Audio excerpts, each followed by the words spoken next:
Écoute-moi, s'il te plaît. Tu es comme moi. Un homo sapiens, l'homme qui pense. La vie, ce miracle dans l'univers est arrivé il y a presque 4 milliards d'années. Et nous, les hommes, il y a seulement 200 000 ans. Et pourtant, nous avons réussi à bouleverser cet équilibre si essentiel à la vie sur Terre. Écoute bien cette histoire extraordinaire qui est la tienne et décide de ce que tu veux en faire.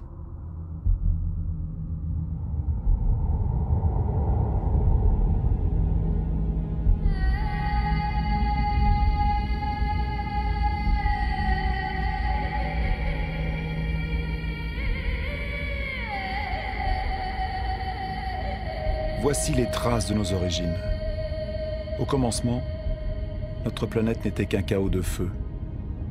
Un amas de poussière agglutinée semblable à tant d'autres dans l'univers. Et pourtant, ici est né un miracle, la vie.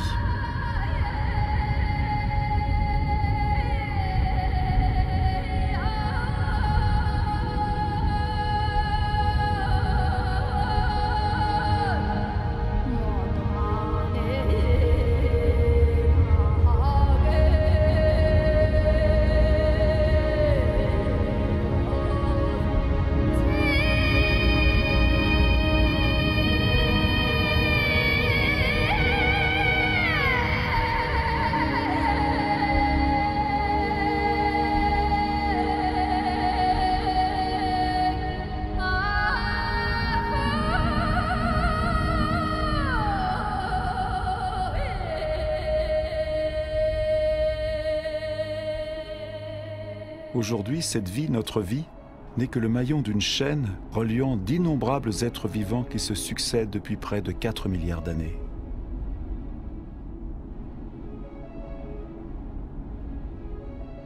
Aujourd'hui encore, les volcans continuent de sculpter nos paysages. Ils nous permettent de voir ce qu'était notre Terre à sa naissance. Un magma de roches surgissant des profondeurs, qui se fige, se craquelle, se boursoufle avant de s'éteindre pour un temps.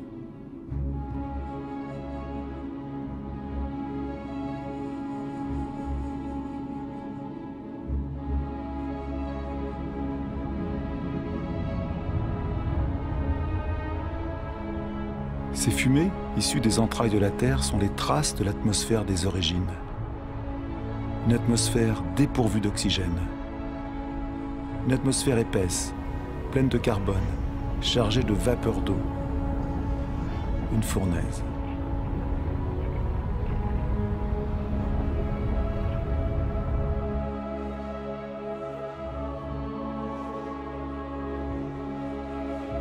Et puis la Terre s'est refroidie. La vapeur d'eau s'est condensée pour retomber en pluie diluvienne. À bonne distance du Soleil, ni trop éloignée ni trop proche, la Terre est en parfait équilibre pour conserver l'eau sous forme liquide. L'eau trace ses chemins. Ils sont comme les veines d'un corps, les branches d'un arbre, les vaisseaux de la sève qu'elle apportera à la Terre.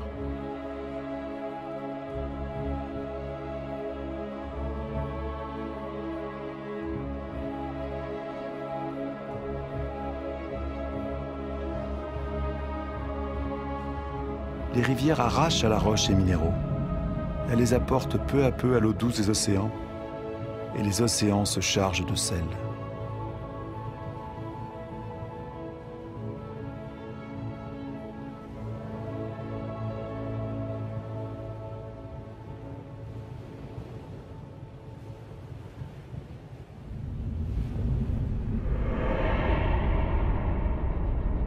D'où venons-nous? Où donc a jailli la première étincelle de la vie? Miracle du temps, les formes de vie primitives existent toujours dans les sources chaudes du globe.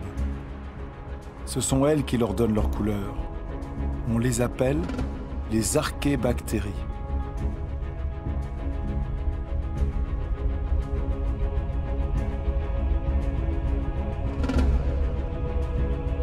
Toutes se nourrissent de la chaleur de la Terre, sauf une, la cyanobactérie ou algue bleue verte.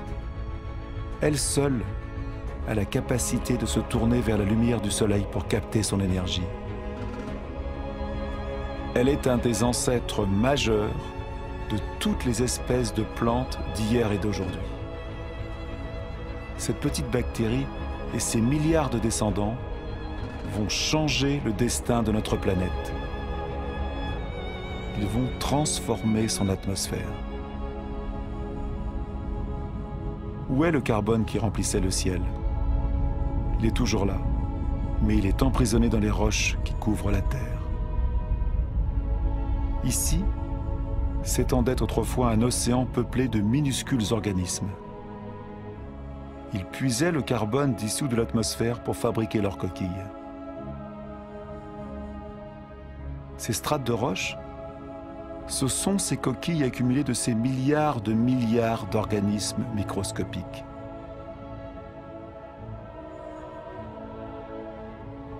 Grâce à eux, le carbone a quitté l'atmosphère et une autre vie pouvait commencer. C'est le vivant qui a modifié l'atmosphère. Le végétal se nourrit de l'énergie du soleil et lui permet de casser la molécule d'eau et d'en prendre l'oxygène. Et l'oxygène remplit l'air.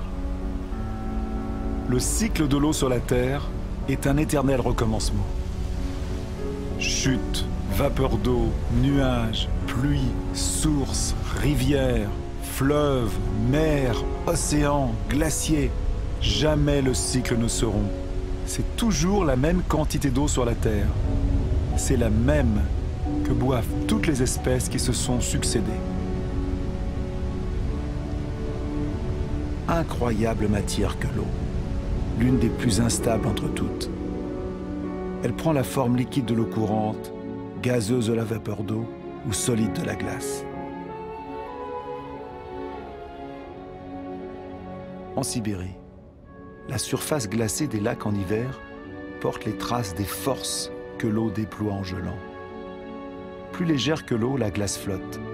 Elle forme un manteau protecteur contre le froid sous lequel la vie peut continuer.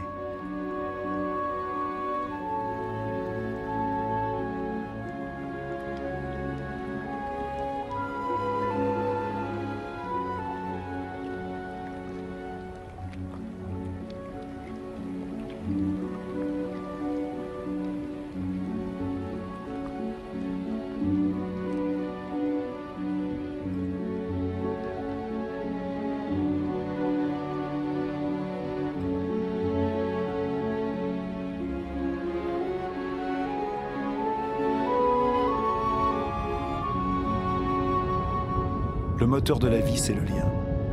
Tout est lié. Rien ne se suffit en soi. L'eau et l'air sont inséparables, unis pour la vie et pour notre vie sur Terre. Tout est partage.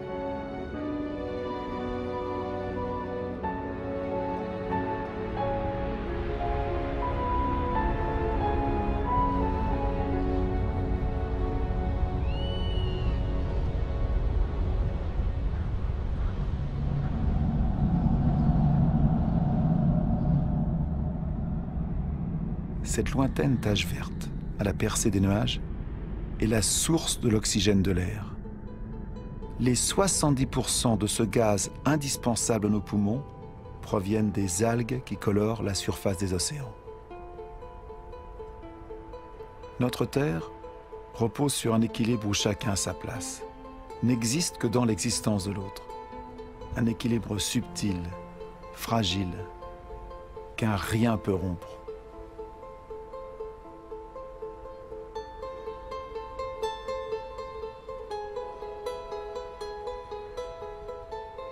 Ainsi, les coraux naissent d'un mariage, celui d'une algue et d'un coquillage. Ils couvrent moins d'1% de la surface des océans, mais ils abritent des milliers d'espèces de poissons, d'algues et de mollusques. L'équilibre de tous les océans en dépend.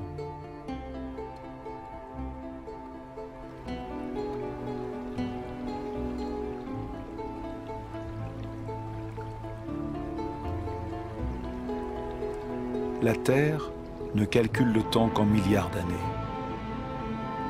Il lui en a fallu plus de 4 pour créer l'arbre. Dans la chaîne des espèces, l'arbre est un aboutissement en soi, une sculpture vivante et parfaite. L'arbre est un défi à la pesanteur.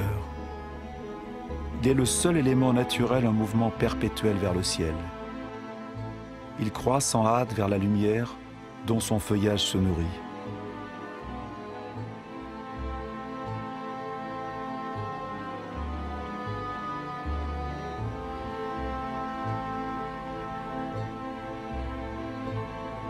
Il a hérité de cette minuscule cyanobactérie le pouvoir de capturer l'énergie lumineuse. Il l'accumule et s'en nourrit pour la transformer en bois et en feuilles. Cette matière se décompose ensuite dans un mélange d'eau, de minéral, de végétal et de vivant.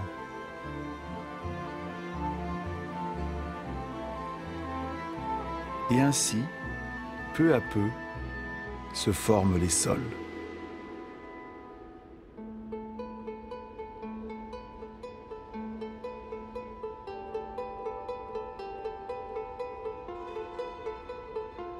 Les sols fourmillent d'une activité incessante, où des micro-organismes se nourrissent, creusent, aèrent, transforment.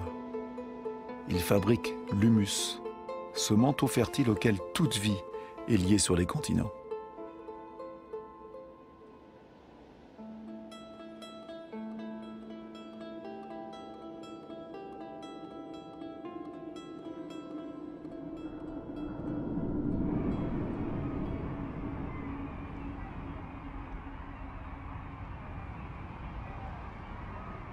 Que savons-nous de la vie sur Terre? Combien d'espèces connaissons-nous? Un dixième? Un centième peut-être? Que savons-nous des relations qui se nouent entre elles?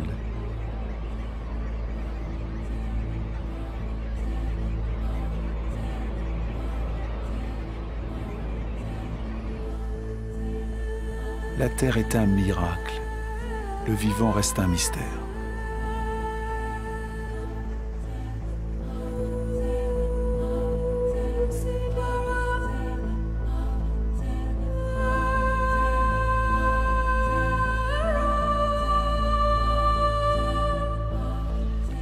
Des familles d'animaux se sont formées, soudées entre elles par des habitudes et des rites qui se perpétuent de génération en génération.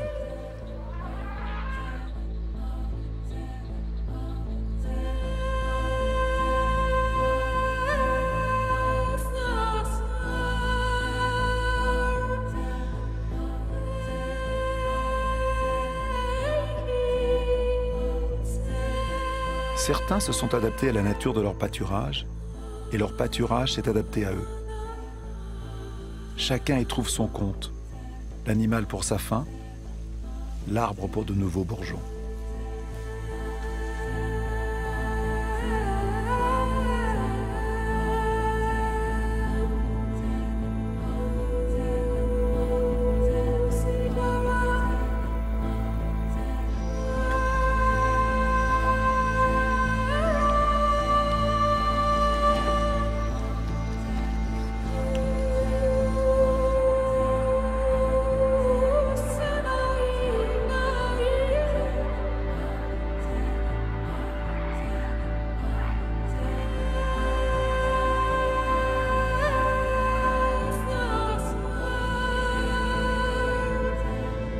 Dans la grande aventure de la Terre, chaque espèce a son rôle, chaque espèce a sa place. Aucune n'est inutile ou nuisible, toutes s'équilibrent.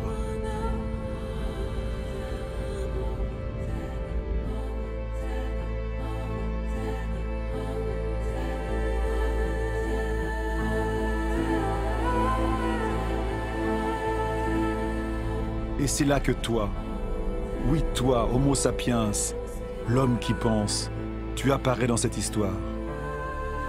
Tu profites du fabuleux héritage de plus de 4 milliards d'années que te donne la Terre. Tu n'as que 200 000 ans, mais tu vas changer la face du monde.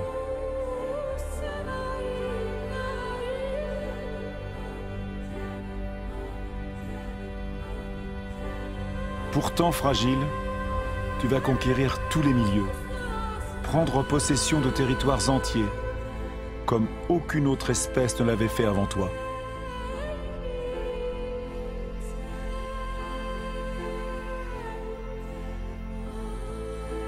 Après plus de 180 000 ans d'errance, grâce à un climat plus clément, l'homme se fixe. Il ne dépend plus seulement de la chasse pour survivre. Il choisit pour s'y établir des contrées humides où abondent le poisson, le gibier et les plantes sauvages, là où se mêlent la terre, le vivant et l'eau.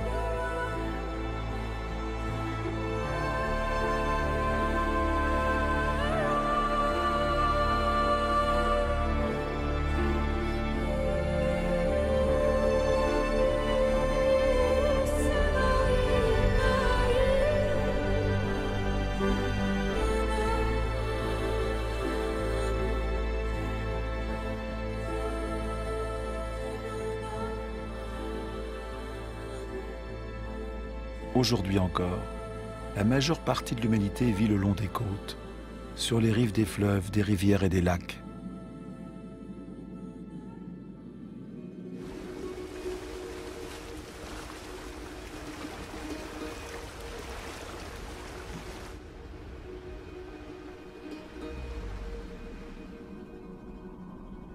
Sur la planète, une personne sur 4 vit toujours comme l'humanité pouvait vivre il y a 6000 ans, sans autre énergie que celle que la nature fournit saison après saison. C'est la vie de plus d'1,5 milliard d'êtres humains, plus que toute la population des pays riches réunis.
Mais l'espérance de vie est courte, le labeur pénible.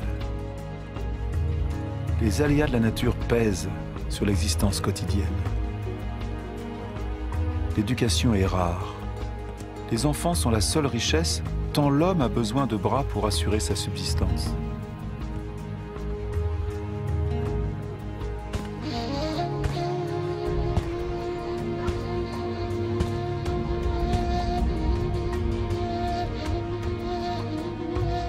Le génie de l'homme est d'avoir toujours eu l'intuition de sa faiblesse. L'énergie physique, la force que la nature ne lui a pas donnée, il va les chercher dans l'animal qui l'aide dans la découverte de nouveaux territoires.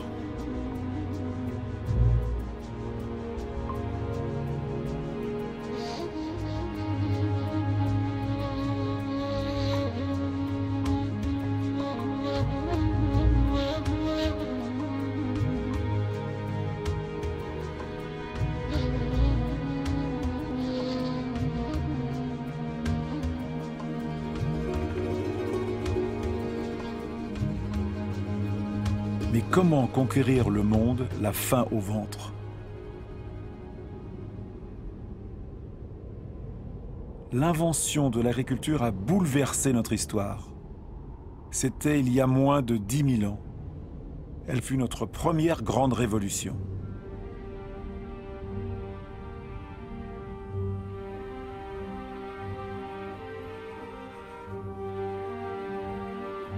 Elle nous a apporté nos premiers surplus. Et nous avons fondé nos villes et nos civilisations.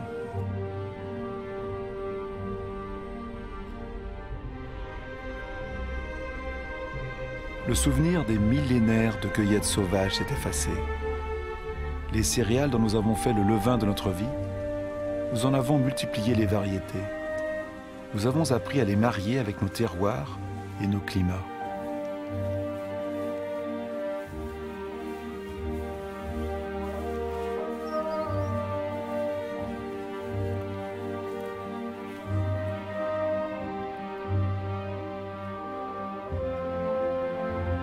Nous sommes comme toutes les espèces sur la Terre. Notre inquiétude première est de se nourrir chaque jour.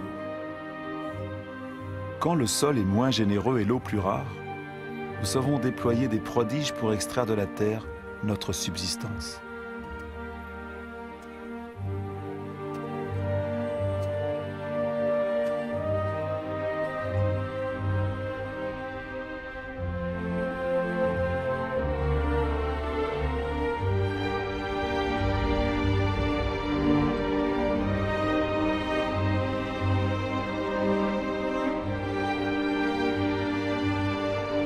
Les hommes ont modelé les espaces avec la patience et l'abnégation que la terre exige, comme un sacrifice sans cesse recommencé.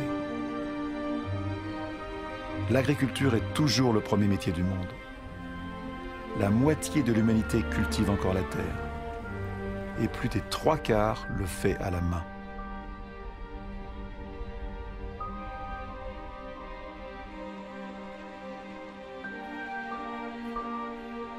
L'agriculture est comme une tradition qui se transmet de génération en génération, dans la sueur, le travail et la peine, parce qu'elle est pour l'humanité la condition même de sa survie.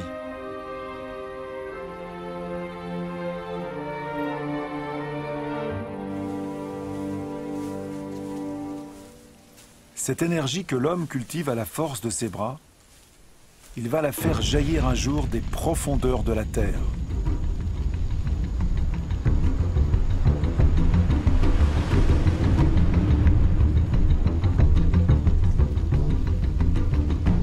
Ces flammes, c'est encore du végétal, une poche de soleil, de l'énergie pure.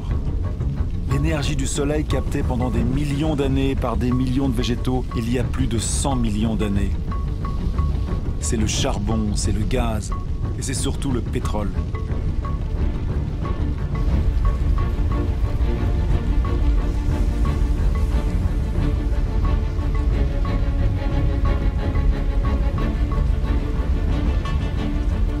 C'est cette poche de soleil qui nous a libérés du travail de la terre.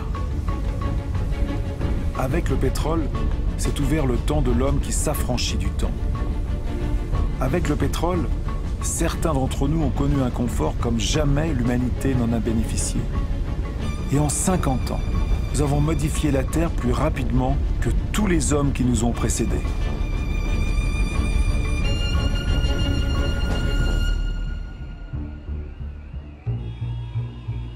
Tout s'accélère. Au cours des 60 dernières années, la population du globe a presque triplé. Et plus de 2 milliards d'hommes ont rejoint les villes. Tout s'accélère. Cette ville, Shenzhen, en Chine, avec ses centaines de gratte-ciel et ses millions d'habitants, était encore un petit village de pêcheurs voilà à peine 40 ans. Tout s'accélère. À Shanghai, 3000 tours et gratte-ciel ont été érigés en 20 ans. Des centaines sont encore et encore en construction.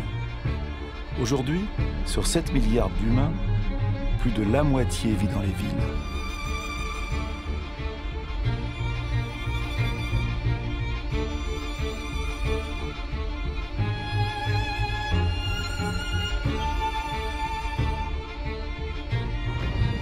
New York, la première mégapole du monde, est le symbole de l'exploitation de toutes les énergies offertes par la Terre au génie des hommes. La force des bras de millions d'émigrés, l'énergie du charbon, la puissance décuplée du pétrole.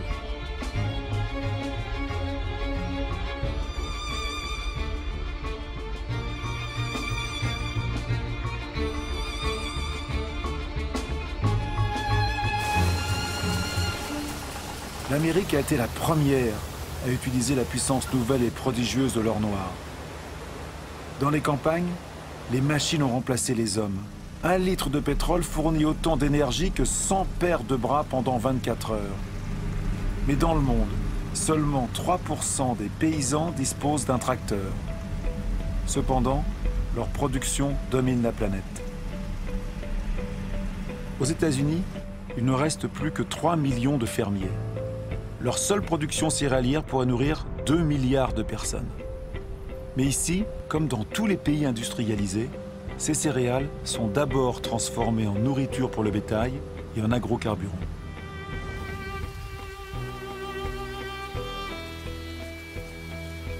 L'énergie de la poche de soleil éloigne le spectre des sécheresses qui hantaient l'agriculture.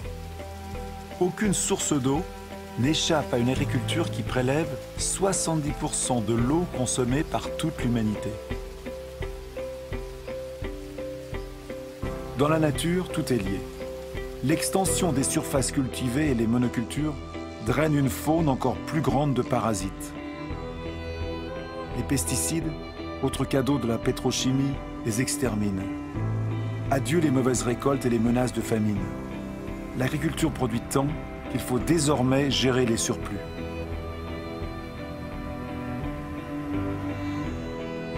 Mais la majeure partie de ces produits toxiques se disperse dans l'air, les sols, les plantes, les animaux, les cours d'eau, les océans. Ces substances sont-elles nuisibles à l'espèce humaine qu'elles ont délivrée de la faim?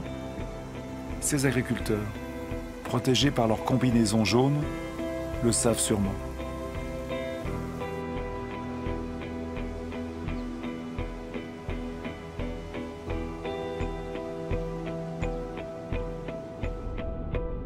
Les engrais, enfin.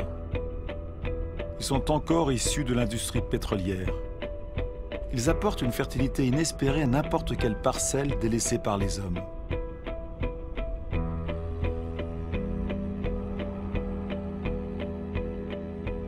Les espèces adaptées au terroir et au climat laissent la place aux variétés les plus productives, les plus faciles à transporter. C'est ainsi qu'en un siècle, les 3/4 des variétés que l'homme avait sélectionnées pendant des millénaires ont disparu.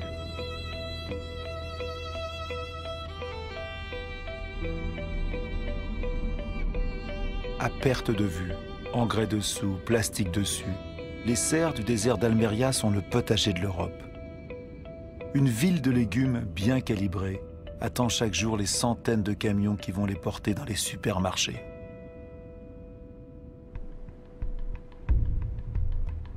Plus un pays se développe, plus ses habitants consomment de la viande. Comment satisfaire une demande croissante dans le monde sans concevoir des élevages de bovins quasi concentrationnaires? Tout s'accélère. Fabriquer de la viande plus vite que l'animal est devenu une routine quotidienne. Dans l'immensité de ces corrals piétinés par des millions de bêtes, pas une herbe ne pousse. Une noria de camions venant de tous les horizons du pays apporte des tonnes de céréales, soja et granulés hyper concentrés qui se transformeront en tonnes de viande.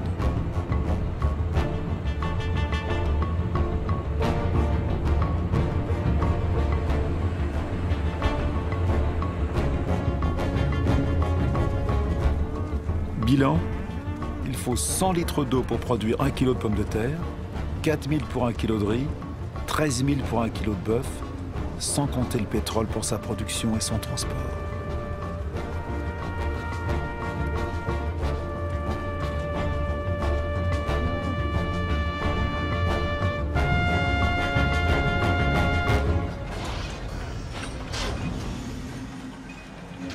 Notre agriculture est devenue une agriculture pétrolière. Elle nous a permis de nourrir 2 fois plus d'êtres humains sur la Terre, mais elle a remplacé la diversité par la standardisation. Elle a permis d'offrir à beaucoup d'entre nous un confort inespéré, mais elle rend notre mode de vie totalement dépendant du pétrole. Voici la nouvelle mesure de notre temps. L'horloge de notre monde bat désormais au rythme de ces mécaniques infatigables posées sur la poche de soleil. La planète entière écoute ce murmure qui berce nos espérances et nos illusions. Elle prolifère avec nos besoins, nos désirs toujours insatiables et nos gaspillages. Nous savons que la fin de ce pétrole bon marché s'annonce, mais nous ne voulons pas le croire.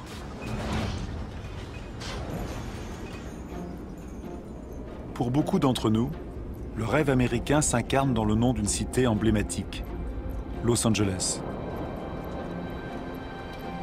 Dans cette ville qui s'étire sur plus de 100 km, le nombre des voitures est quasi égal au nombre d'habitants. Chaque nuit, s'y joue la fantastique parade de l'énergie.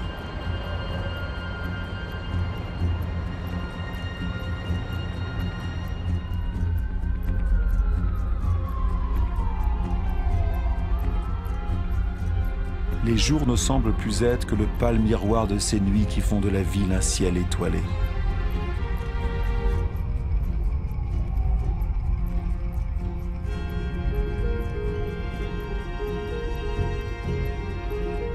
Tout s'accélère. Les distances ne se comptent plus en miles, mais en minutes. L'automobile redessine les nouvelles banlieues du chacun chez soi où des pavillons sages sont rangés sur le chandelier de rues sans issue. Ce modèle des pays bienheureux est devenu un rêve universel, propagé par tous les téléviseurs du monde. Même ici à Pékin, les pavillons standardisés ont effacé les pagodes.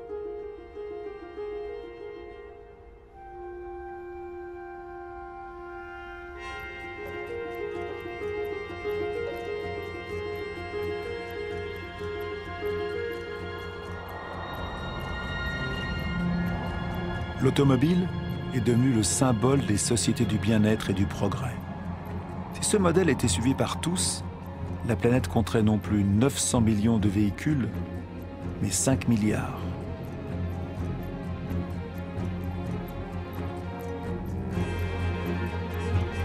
Tout s'accélère.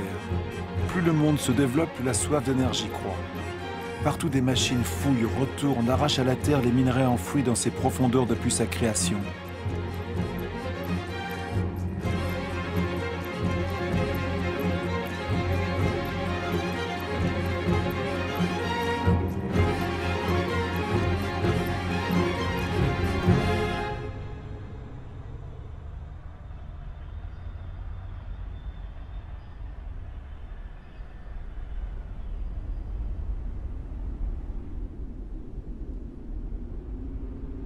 Privilège de la puissance, les 80% de cette richesse souterraine sont consommés par 20% de la population du globe.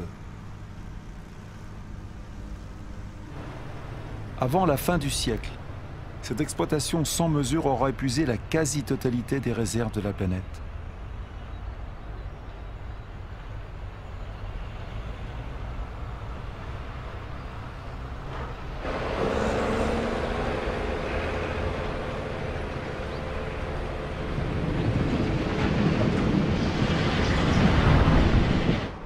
Tout s'accélère.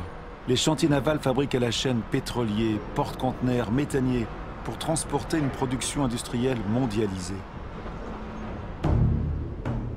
La plupart des biens de consommation parcourent des milliers de kilomètres entre les pays qui les produisent et ceux qui les consomment. Depuis 1950, les échanges internationaux ont été multipliés par 20.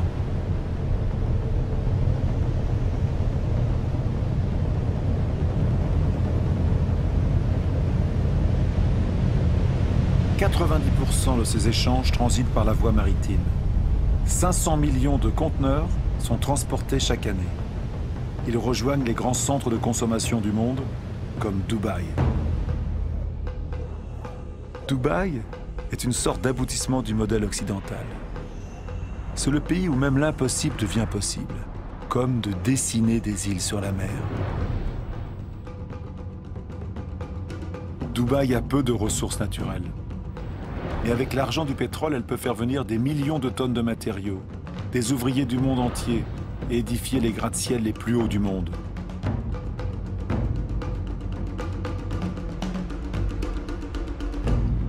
Dubaï n'a pas de champs, mais elle peut importer sa nourriture. Dubaï n'a pas d'eau, mais elle peut dessaler l'eau de mer au prix d'une énergie considérable. Dubaï a du soleil à n'en plus finir, mais elle ignore les panneaux solaires. C'est le totem d'une modernité totale devant lequel la Terre entière ne cesse de s'étonner.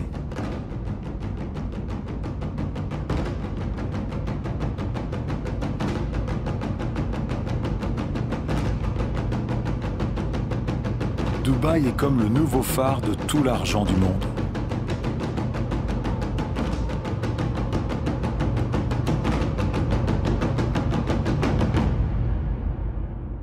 Rien ne semble plus éloigné de la nature que Dubaï, alors que rien ne dépend plus de la nature que Dubaï. Cette ville n'a fait que suivre le modèle des pays riches. Nous n'avons pas pris conscience que nous sommes en train d'épuiser ce que la nature nous offre.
Depuis 1950, les prises de pêche ont passé de 18 à 100 millions de tonnes par an, soit 5 fois plus.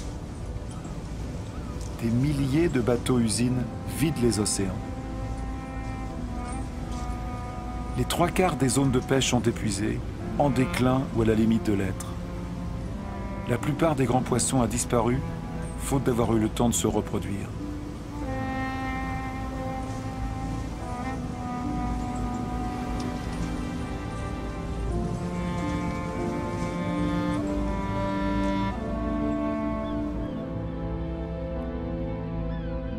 Nous sommes en train de casser le cycle d'une vie qui nous était offerte.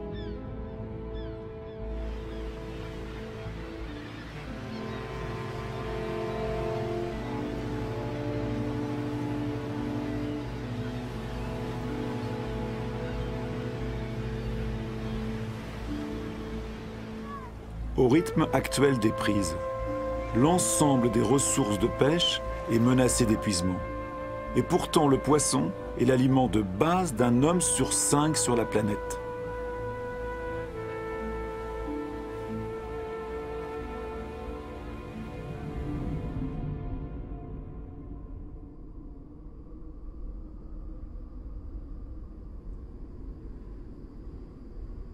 Les ressources sont rares. Nous l'avons oublié.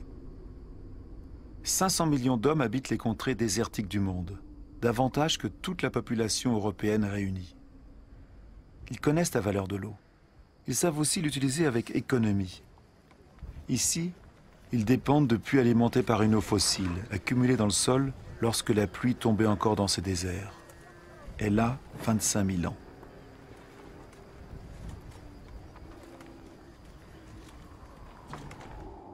Cette eau fossile a permis d'étendre les cultures dans les déserts pour mieux nourrir les populations. Ces champs arrondis sont dessinés par les carrousels qui les irriguent. Mais le prix à payer est lourd. Cette eau fossile ne se renouvelle pas ou très peu.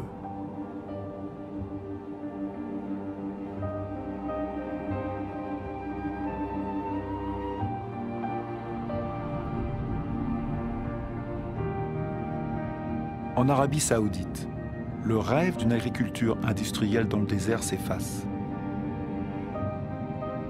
Ces points clairs qui semblent posés sur un parchemin sont les traces des parcelles abandonnées. Les carrousels d'irrigation sont toujours là, l'énergie pour pomper aussi, mais l'eau fossile s'épuise.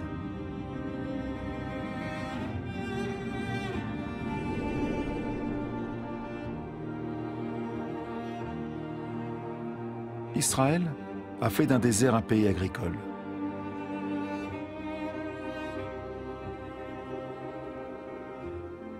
Même si ces serres sont désormais irriguées au goutte à goutte, les besoins en eau ne cessent d'augmenter avec les exportations.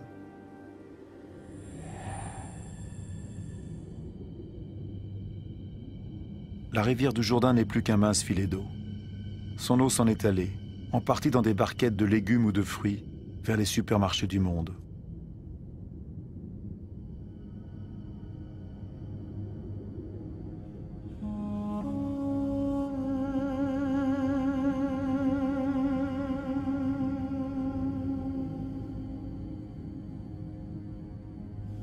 Le sort du Jourdain n'est pas unique.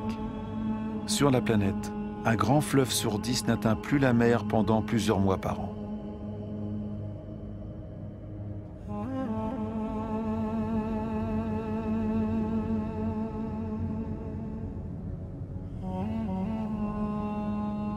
Privé du Jourdain, le niveau de la mer Morte baisse de plus d'1 mètre chaque année.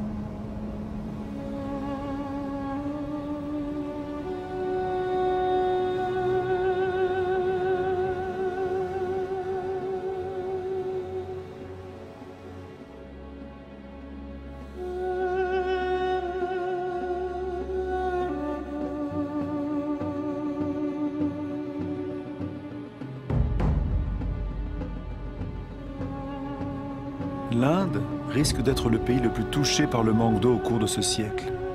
L'irrigation massive a permis de nourrir la population croissante et en 50 ans, 21 millions de puits y ont été creusés. Mais dans de nombreuses régions du pays, il faut puiser l'eau de plus en plus profondément. Dans l'ouest de l'Inde, le tiers des puits a été abandonné. Les nappes d'eau souterraines s'assèchent. Ces immenses réservoirs recueilleront l'eau de la mousson pour recharger l'eau des nappes.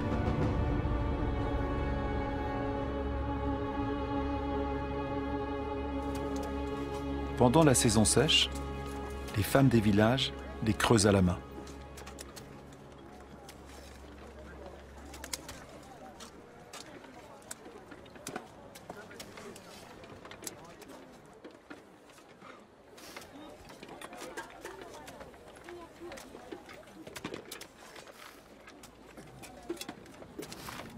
À des milliers de kilomètres, on dépense 800 à 1000 litres d'eau par jour et par personne. Las Vegas a été créé en plein désert. Des millions de personnes y vivent. Des milliers d'autres les rejoignent chaque mois. Les habitants de Las Vegas sont parmi les plus grands consommateurs d'eau au monde.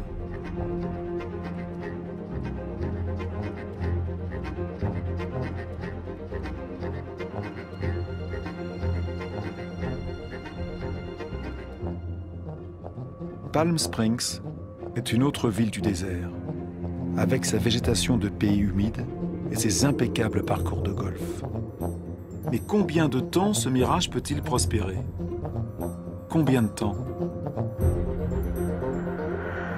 La Terre ne peut plus suivre ce rythme effréné. Le Colorado qui alimente ces villes est l'un de ces fleuves qui n'atteignent plus la mer.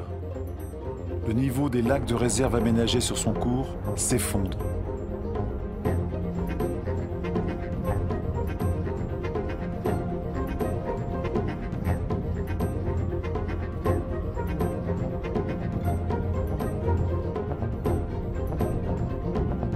Le manque d'eau pourrait toucher près de 2 milliards de personnes dans le monde avant 2025.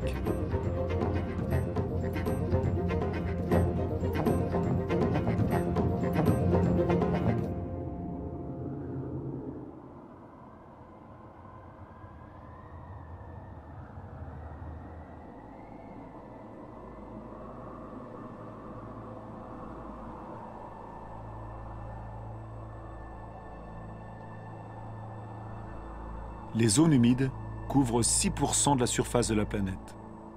Sous leurs eaux calmes se cache une véritable usine où plantes et micro-organismes prennent le temps de filtrer l'eau et de digérer toutes les pollutions. Ces marais sont des milieux indispensables à la régénération de l'eau et à sa purification. Ce sont des éponges qui régulent le flux des eaux. Ils l'absorbent à la saison humide et le restituent à la saison sèche.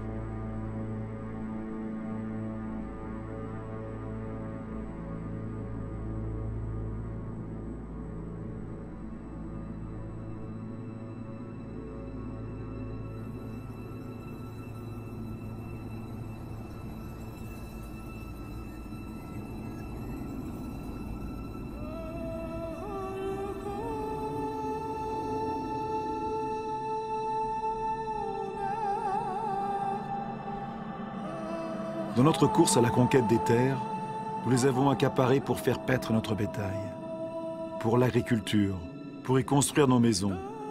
Au siècle dernier, nous avons asséché la moitié des marais du monde. Nous ne connaissions ni leur richesse, ni leur rôle.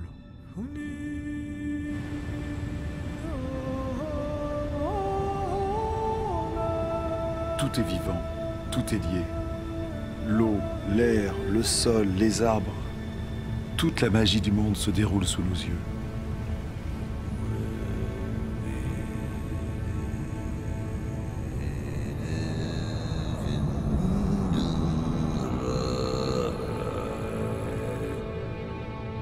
Les arbres respirent et renvoient l'eau du sol en brume légère dans l'atmosphère. Ils forment un manteau qui atténue la violence des pluies. Ils apportent l'humidité nécessaire à toute vie.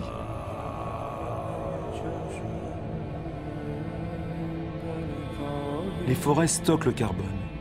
Elles en contiennent davantage que toute l'atmosphère de la Terre. Elles sont l'une des pierres angulaires de l'équilibre climatique dont nous dépendons tous.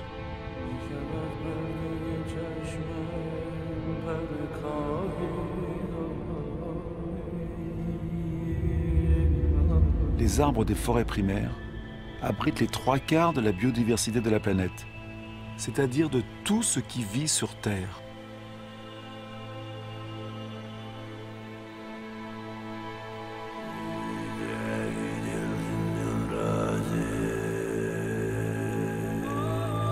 Ces forêts apportent les remèdes qui nous guérissent. Les substances que secrètent ces plantes, notre corps peut les reconnaître. Nos cellules parlent le même langage. Nous sommes de la même famille.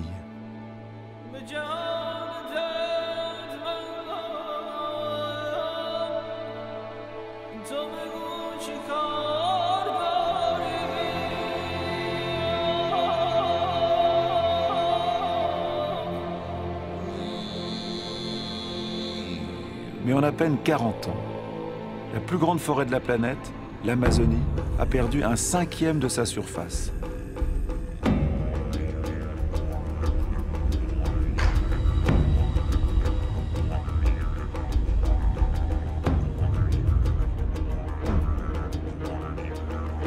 La forêt fait place à l'élevage et à la culture de soja.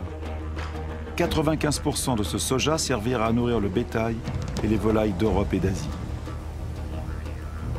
Et voilà comment on transforme une forêt en viande.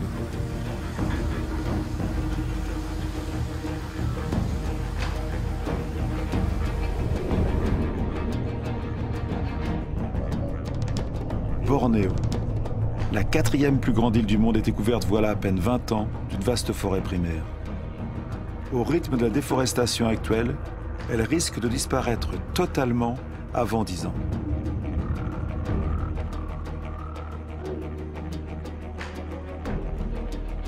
Le vivant est le lien entre l'eau, l'air, la terre et le soleil. À Bornéo, c'est ce lien qui se brise dans ce qui fut l'un des plus grands réservoirs de la biodiversité sur Terre.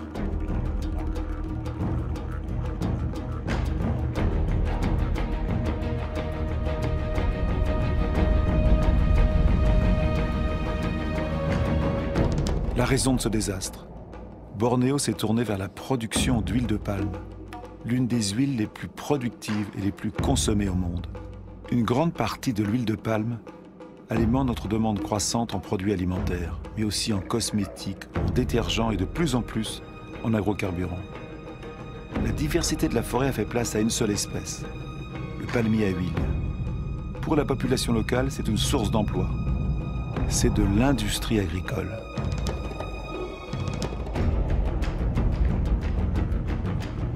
Autre exemple de déforestation massive, l'eucalyptus. L'eucalyptus sert à fabriquer de la pâte à papier. Les plantations s'étendent à mesure que la consommation de papier s'accroît. Cette consommation a été multipliée par 5 en 50 ans. Au pied de ces eucalyptus, plus rien ne pousse, car leurs feuilles forment une litière toxique à la plupart des autres végétaux. Leur croissance est rapide, mais elle épuise les ressources en eau. Soja, huile de palme, eucalyptus, la déforestation détruit l'essentiel pour produire le superflu. Mais ailleurs, on déforeste pour survivre.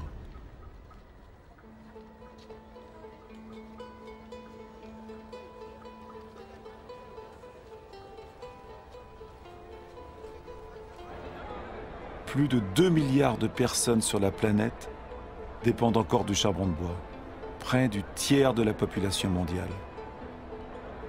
À Haïti, l'un des pays les plus pauvres au monde, le charbon de bois est l'un des principaux produits de consommation. Haïti était la perle des Antilles. Aujourd'hui, ce pays ne peut assurer sa subsistance sans l'aide de l'étranger.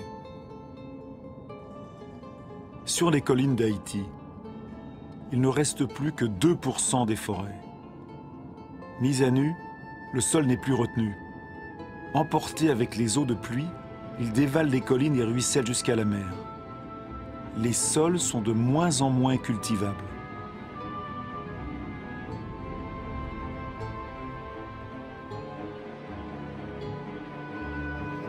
Dans certaines régions de Madagascar, l'érosion est spectaculaire. Des collines entières se creusent de plaies sur des centaines de mètres de large. Le sol est une fabrication du vivant, mince et fragile. Avec l'érosion, la fine couche d'humus qui avait mis des milliers d'années à se former a disparu.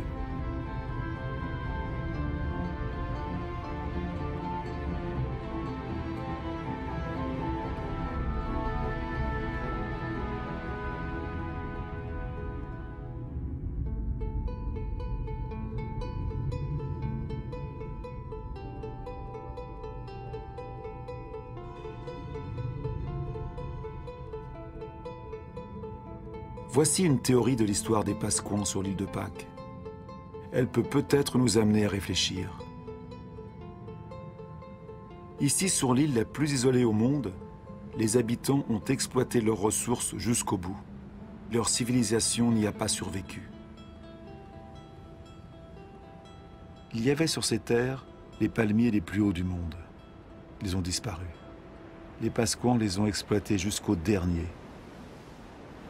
Ils durent ensuite affronter une érosion générale de leur sol. Les Pasquans ne pouvaient plus pêcher. Ils n'avaient plus d'arbres pour construire leurs pirogues.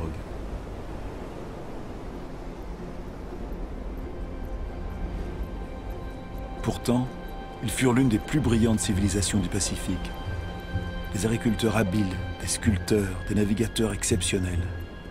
Ils ont été pris dans l'étau de la surpopulation et de l'épuisement des ressources. Ils connurent les violences sociales, les révoltes et la famine. Nombre d'entre eux n'ont pas survécu à ce cataclysme.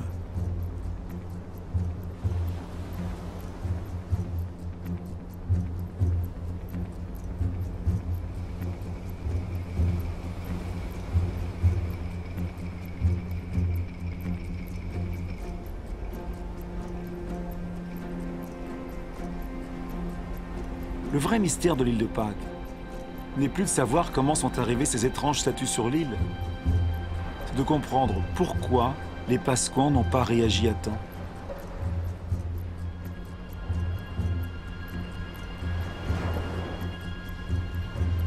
Ce n'est qu'une théorie parmi d'autres, mais c'est celle qui nous intéresse.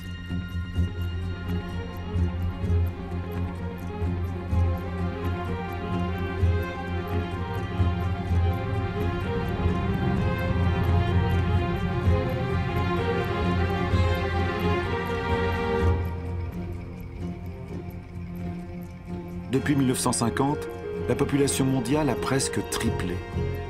Et depuis 1950, nous avons davantage modifié notre île, la Terre, que pendant nos 200 000 ans d'histoire.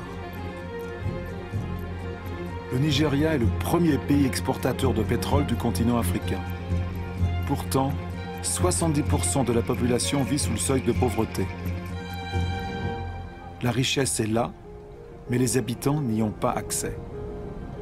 C'est une vérité mondiale. La moitié des pauvres de la planète vit dans des pays riches en ressources. Notre mode de développement n'a pas honoré ses promesses. En 50 ans, les écarts de richesse se sont creusés comme jamais. Aujourd'hui, la moitié de la richesse mondiale est détenue par 2% des plus riches.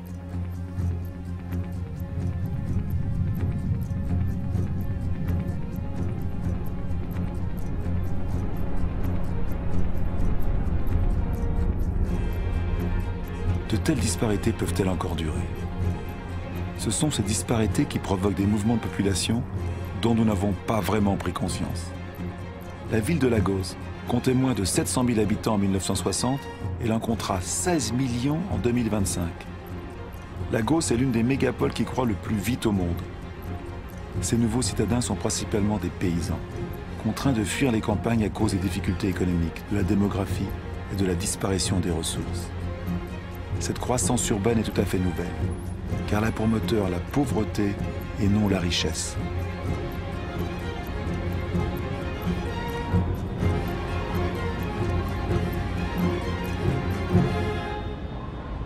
Chaque semaine dans le monde, plus d'1 million d'habitants s'ajoutent à la population des villes. Chaque semaine.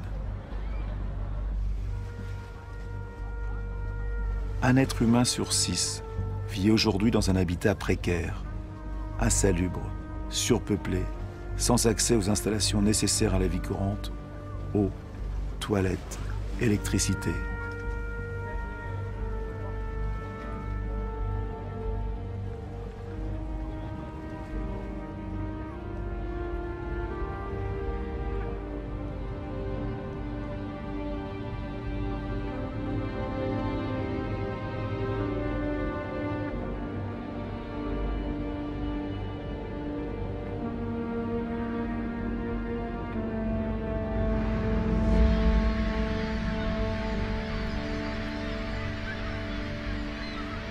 La faim croît de nouveau. Elle frappe aujourd'hui près d'1 milliard de personnes.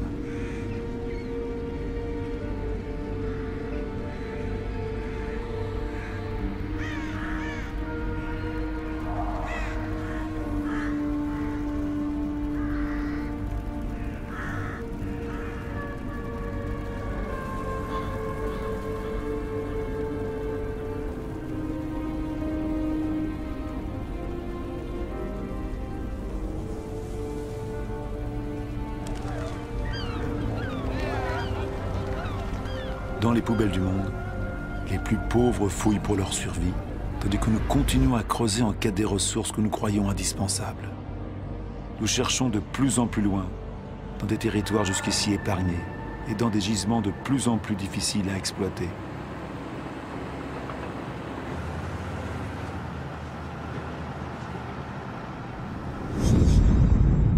Nous ne changeons pas de modèle. Le pétrole liquide risque-t-il de nous manquer ?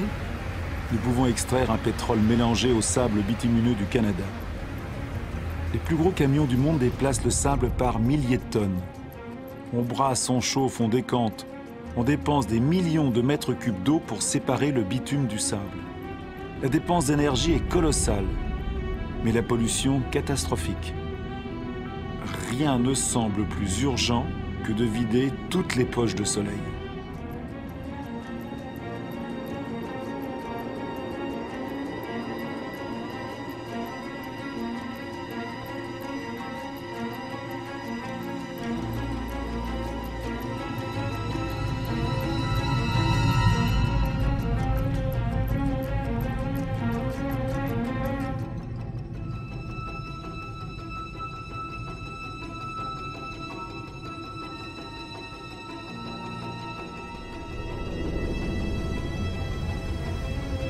Nos pétroliers sont de plus en plus grands.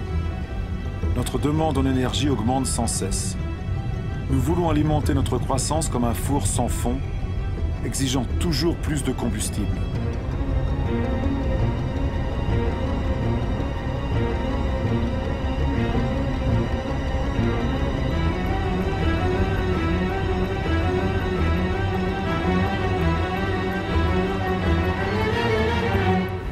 C'est une histoire de carbone.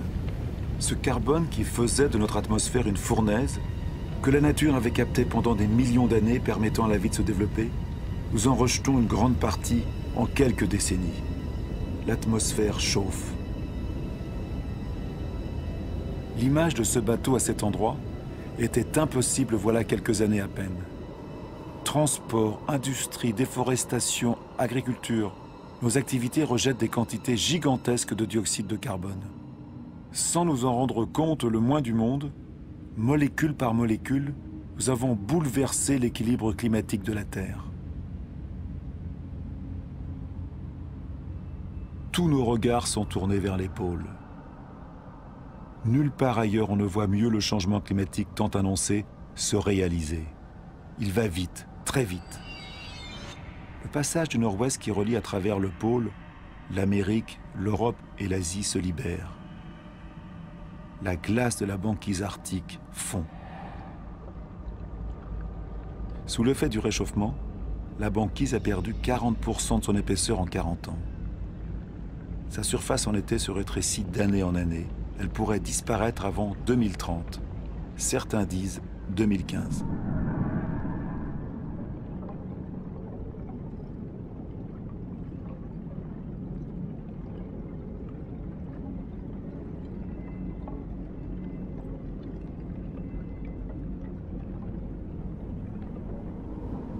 Les rayons du soleil, que la surface glacée renvoyait vers le ciel, pénètrent désormais dans l'eau sombre et la réchauffent.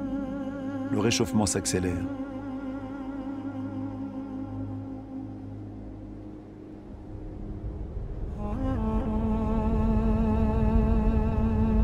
Dans ces glaces se lisent les archives de notre climat.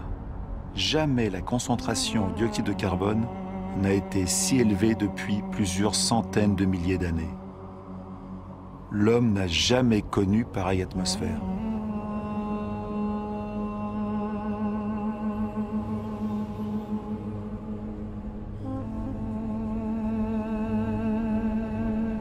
Notre exploitation démesurée des ressources menace-t-elle la vie des espèces?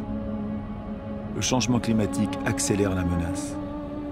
Avant 2050, le quart de toutes les espèces vivant sur Terre pourraient être menacées de disparition. Dans ces régions polaires, l'équilibre de la biodiversité est déjà bouleversé.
Autour du pôle Nord, la banquise a perdu 30% de sa surface en 30 ans.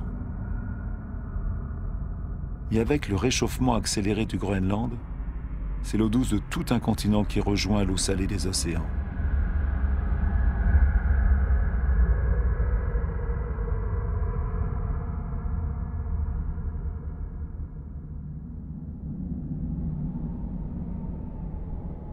Dans ces glaces, le Groenland retient 20% des eaux douces de la planète. Leur fonte entraînerait une élévation du niveau des mers de près de 7 mètres.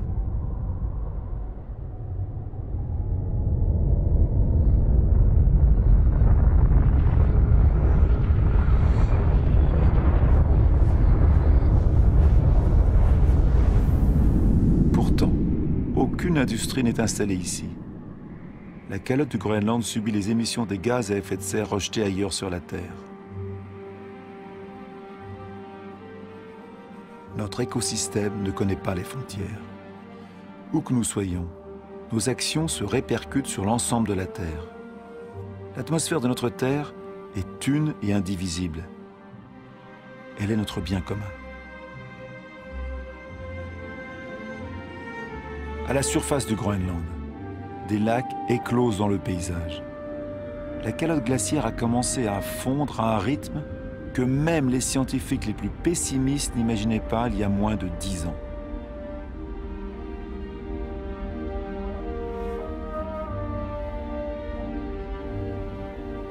Les baies d'hier, ces rivières glaciaires, se multiplient, se rejoignent et crèvent la surface. On pensait que l'eau gèlerait dans l'épaisseur de la calotte. Au contraire, elle coule jusque sous la glace. Elle entraîne la calotte qui glisse plus rapidement vers la mer et se brise en iceberg.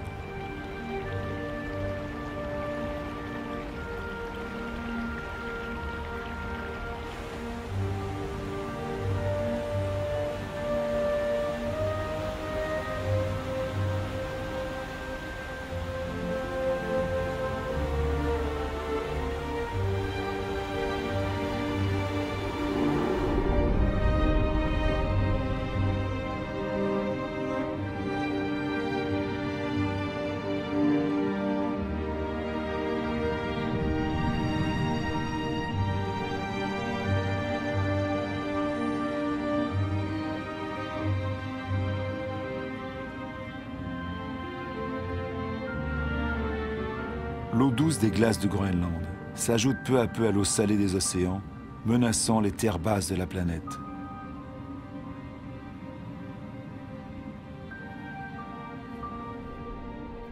Le niveau des mers monte. La dilatation des eaux sous l'effet de la chaleur a provoqué au cours du seul XXe siècle une hausse de 20 cm. Tout se dérègle. Les coraux, par exemple, sont extrêmement sensibles au moindre changement de la température des eaux. 30% ont déjà disparu. Ils sont un maillon essentiel dans la chaîne continue des espèces. Dans l'atmosphère, les grands vents voient leur trajectoire se modifier. Le cycle des pluies est altéré. La géographie des climats change. Les habitants des îles basses, comme ici aux Maldives, sont les premiers menacés. Leur inquiétude grandit. Certains sont déjà à la recherche de nouvelles terres d'accueil.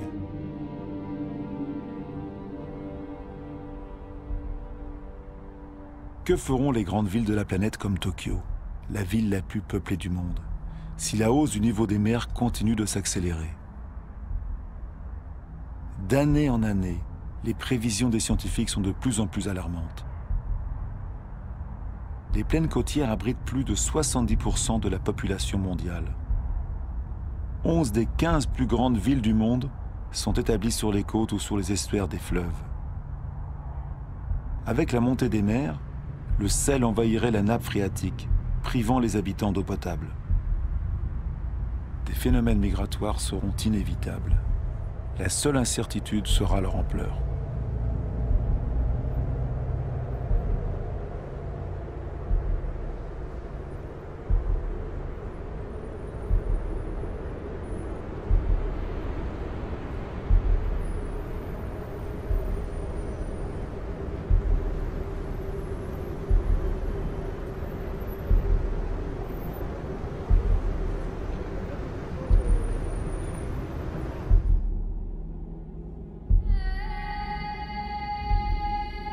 Le Kilimandjaro en Afrique a changé de visage. 80% de ses glaciers ont disparu. L'été, les rivières ne coulent plus. Les populations sont touchées par le manque d'eau.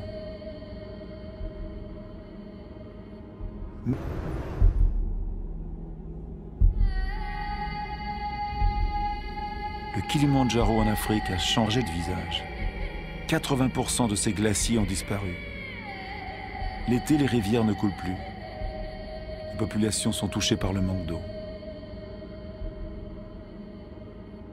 Même sur les plus hauts sommets du monde, au cœur de la chaîne de l'Himalaya, les neiges éternelles et les glaciers reculent. Pourtant, ces glaciers jouent un rôle essentiel dans le cycle de l'eau. Ils conservent l'eau des saisons pluvieuses sous forme de glace pour la restituer dans la fonte des neiges l'été.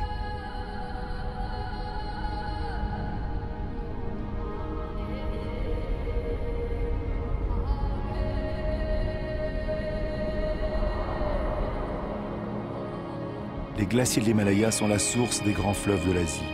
Le Gange, le Mékong, le Yangtze-Kiang, l'Indus, tous y prennent leur source. 2 milliards de personnes en dépendent pour l'eau potable et l'irrigation de leur culture, comme au Bangladesh. Situé sur le delta du Gange et du Brahmapoutre, le Bangladesh est directement touché par les phénomènes qui se produisent dans l'Himalaya et au niveau des mers. Ce pays est l'un des plus peuplés et des plus pauvres du monde. Il subit déjà le changement climatique.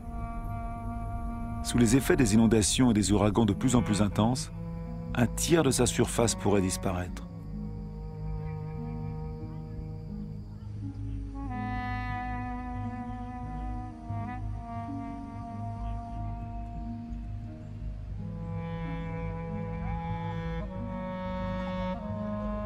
Les pays riches ne seront pas épargnés. Partout, les sécheresses se succèdent sur la planète. En Australie, la moitié des terres est déjà touchée.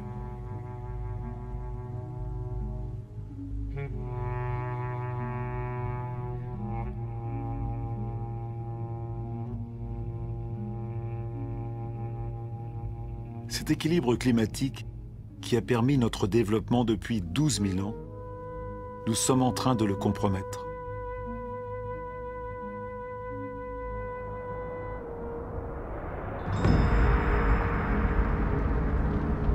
Les incendies se multiplient jusqu'aux portes des grandes villes. À leur tour, ils accentuent le réchauffement. Les arbres brûlés libèrent leur carbone en masse. Le système qui régit notre climat est complètement perturbé. Les éléments sur lesquels il repose sont perturbés.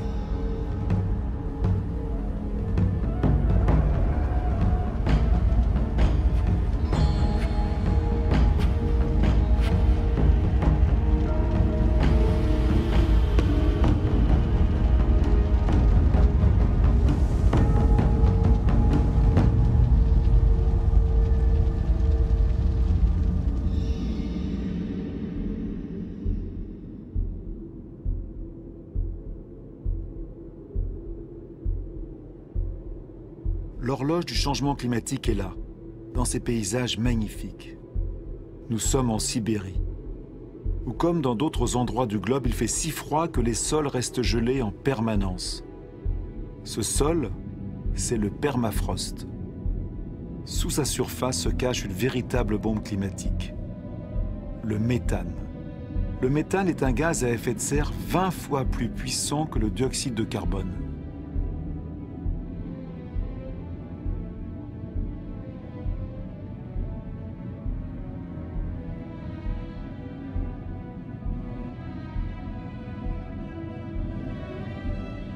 Si ce permafrost fondait, le dégagement de méthane provoquerait un emballement de l'effet de serre, dont nul ne peut prévoir les conséquences.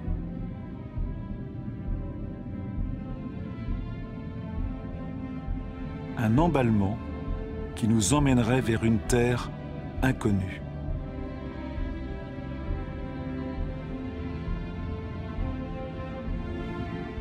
Il ne reste pas plus de 10 ans à l'humanité pour inverser la tendance et éviter de franchir la frontière de cette terre inconnue qui serait désormais la nôtre.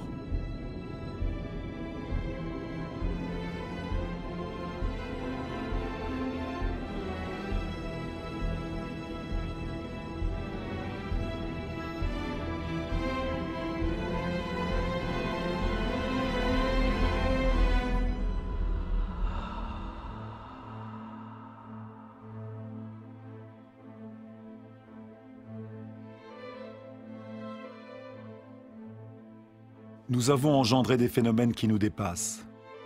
Depuis les origines, l'eau, l'air, la matière, le vivant sont intimement liés. Mais depuis peu, nous brisons ces liens. Ne nous voilons pas la face. Ce que nous savons, il faut le croire. Tout ce que nous venons de voir nous ressemble. Nous avons fait la Terre à notre image. Il nous reste peu de temps pour changer. Comment ce siècle pourra-t-il porter le poids de 9 milliards d'êtres humains si nous n'acceptons pas de faire enfin les comptes de tout ce dont nous sommes les seuls responsables ?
Le compte de nos actions est lourd. D'autres que nous en payent le prix sans en avoir été partie prenante. J'ai vu des camps de réfugiés, aussi vastes que des villes, jetés dans le désert. Combien d'hommes, de femmes, d'enfants laisserons-nous au bord du chemin? Faut-il toujours construire des murs pour rompre les chaînes des solidarités humaines, séparer les hommes d'autres hommes, le bonheur des uns du malheur des autres? Il est trop tard pour être pessimiste. Je sais qu'un homme, même seul, peut abattre tous les murs. Il est trop tard pour être pessimiste. Dans le monde, 4 enfants sur 5 vont à l'école. Jamais l'instruction n'a été donnée à autant d'êtres humains. Chacun peut agir, du plus pauvre au plus riche. Le Lesotho, l'un des pays les plus démunis de la planète, est celui qui investit le plus largement ses richesses dans l'éducation. Le Qatar, l'un des plus riches, s'ouvre aux meilleures universités du monde. La culture, l'éducation, la recherche, l'innovation sont des ressources inépuisables. Face aux malheurs et aux souffrances, des millions d'ONG apportent la preuve que la solidarité des peuples est plus forte que l'égoïsme des nations. Au Bangladesh, un homme a eu l'idée de créer une banque impensable. Elle ne prête qu'aux pauvres. En 30 ans à peine, elle a changé la vie de 150 millions de personnes dans le monde. L'Antarctique est un continent aux ressources immenses que personne ne pourra plus s'approprier. Une réserve dédiée à la paix et à la science. Un traité signé par 49 États en a fait le bien de l'humanité entière. Il est trop tard pour être pessimiste. Les gouvernements protègent près de 2% de leur eau territoriale. C'est peu, mais c'est déjà 2 fois plus qu'il y a 10 ans. Les premiers parcs naturels ont un peu plus d'un siècle. Ils recouvrent plus de 13% des continents. Ils créent des espaces où l'activité humaine se conjugue à la préservation des espèces, des sols et des paysages. Cet accord des hommes et de la terre peut devenir la règle et non plus l'exception. Aux États-Unis, New York a compris les services que rend la nature. Ses forêts et ses lacs fournissent l'eau potable de toute la ville. En Corée du Sud, les forêts avaient été dévastées lors de la dernière guerre.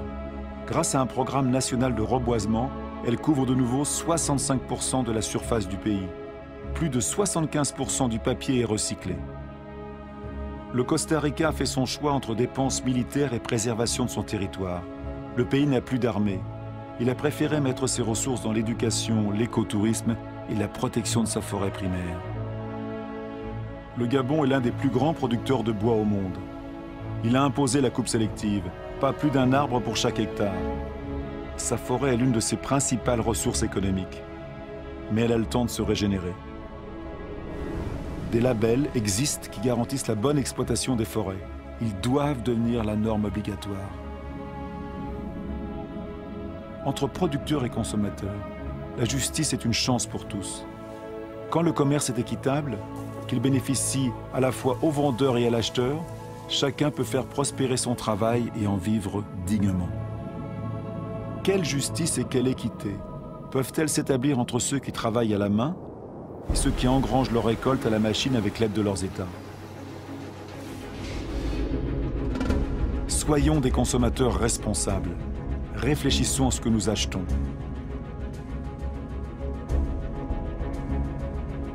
Il est trop tard pour être pessimiste. J'ai vu une agriculture à la mesure de l'homme. Elle peut nourrir la terre entière, si la production de viande n'accapare pas la nourriture des hommes. J'ai vu des pêcheurs responsables de leur prise et soucieux de la prospérité des mers. J'ai vu des maisons produisant leur propre énergie. 5000 personnes vivent dans le premier écoquartier construit au monde à Fribourg en Allemagne.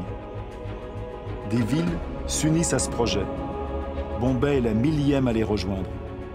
Les gouvernements de la Nouvelle-Zélande, de l'Islande, de l'Autriche et de la Suède et d'autres encore ont décidé que le développement des énergies renouvelables serait leur priorité.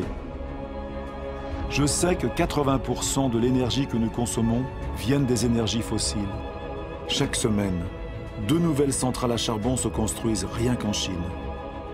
Mais j'ai vu aussi au Danemark un prototype de centrale au charbon qui rejette son carbone dans le sol plutôt que dans l'air. Une solution pour l'avenir? Nul ne le sait encore. J'ai vu en Islande une centrale électrique alimentée par la chaleur de la terre, la géothermie. J'ai vu un serpent de mer posé sur la houle pour utiliser l'énergie des vagues et produire de l'électricité. J'ai vu des éoliennes dressées sur les rives du Danemark. Elles fournissent 20% de l'électricité du pays. Les États-Unis, la Chine, l'Inde, l'Allemagne, l'Espagne sont les premiers à investir dans les énergies renouvelables. Elles ont déjà créé plus de 2,5 millions d'emplois. Sur quelle terre au monde le vent ne souffle-t-il pas? J'ai vu des étendues désertiques éclatantes de soleil. Si tout est lié sur la Terre est liée au soleil, sa première source d'énergie.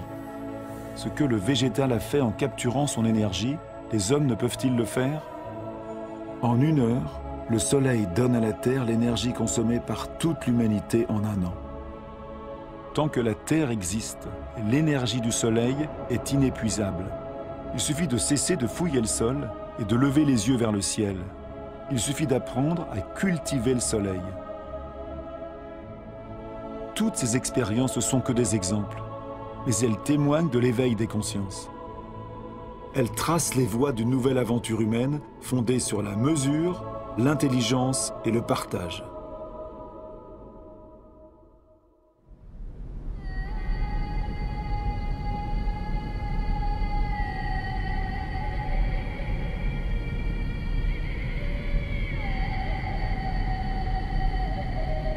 C'est le moment d'aller à la rencontre l'un de l'autre. Car ce qui est important, ce n'est pas ce que nous avons perdu, mais ce qu'il nous reste. Il nous reste la moitié des forêts du monde, des milliers de rivières, de lacs et de glaciers, des milliers d'espèces bien vivantes encore. Nous savons très bien qu'aujourd'hui les solutions existent. Nous avons tous le pouvoir de changer. Alors, qu'est-ce qu'on attend ?